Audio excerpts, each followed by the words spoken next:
Welcome to Wash Talk, the Car Wash podcast. I am Susan Givens, and I am hosting you today with Harry Caruso from Car Wash Advisory. Welcome, Harry. Thank you so much for joining us. It's an absolute pleasure.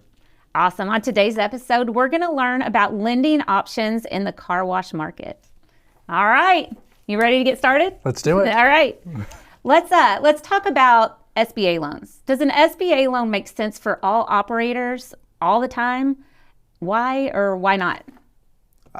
So let's talk about at the very, very basic essentials. An SBA loan provides an opportunity to put less money down, but by and large for a higher rate.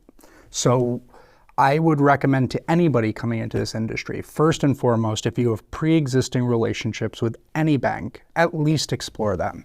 Even for personal banking, go see if they have a small business division, and that would be considered non-SBA conventional.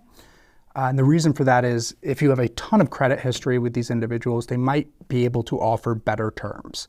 The SBA at its core was made by the government to provide financing to people who otherwise couldn't get it. It's not meant to be the cheapest or the best. It's meant to be available to those who can't get anything else. So it does offer a tremendous amount of flexibility, and it is right for, honestly, probably the majority of first-time owners because of that flexibility, but it doesn't mean you should not explore the other options.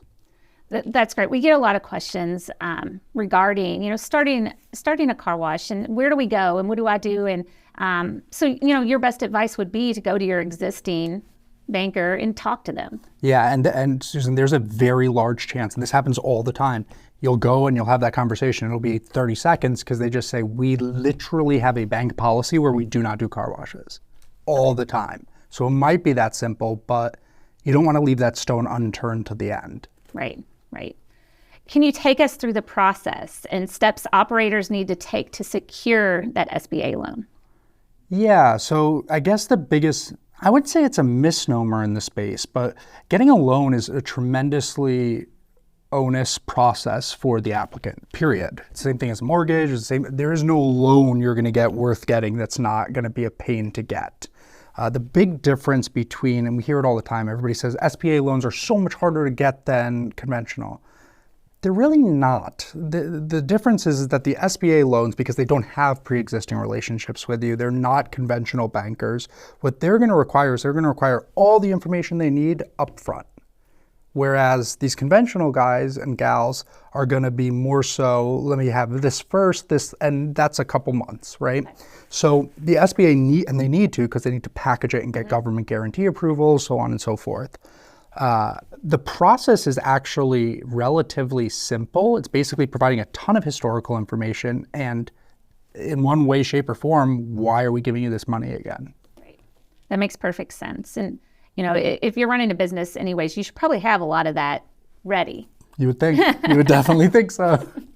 Can you take us through the process and steps operators need to take to secure a conventional bank loan? Yeah, it's the same thing actually. So this would be if you go to your local bank, and a lot of banks nowadays do both, right? And I'll be honest, the level of difference available by way of a good loan officer versus that of maybe somebody who doesn't deal with the car washes, specialty property so much can make an immense difference. So I would definitely talk to multiple lenders, but a lot of them are offering both SBA loans and conventional loans. So you can actually explore both options with a single lender.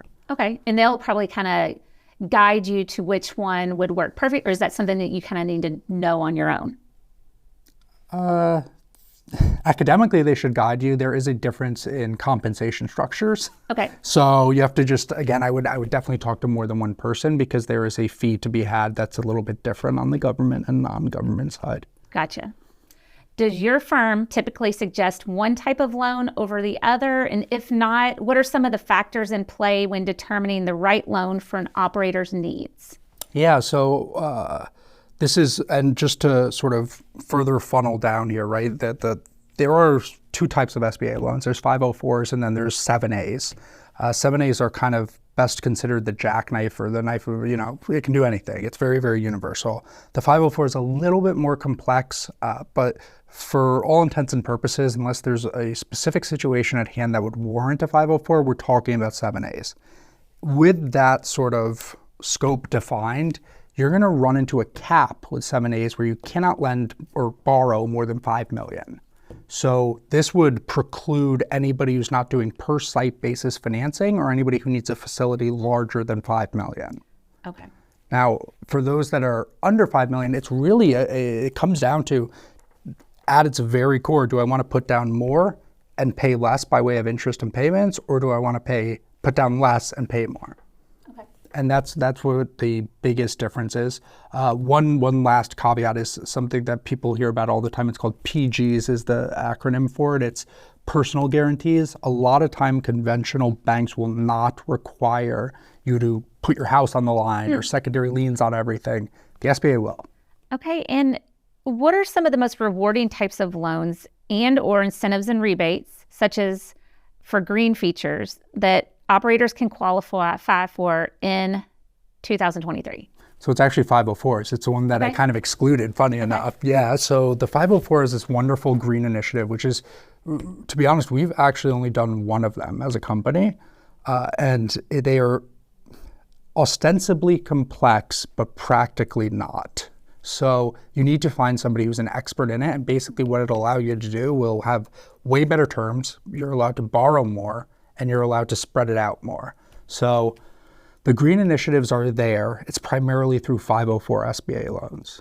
Well, Harry, thank you so much for the conversation today. I know that we get tons of questions every day from our audience regarding this very topic.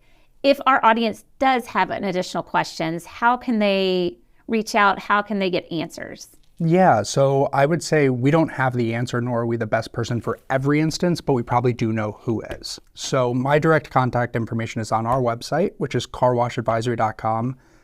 Anybody and everyone should be free to reach out. And if we're not the people to help, we certainly know the people to help, and we'd be happy to provide you with that info. Thank you, Harry, for joining us today. To our audience, thank you for joining Wash Talk. We will see you the next time.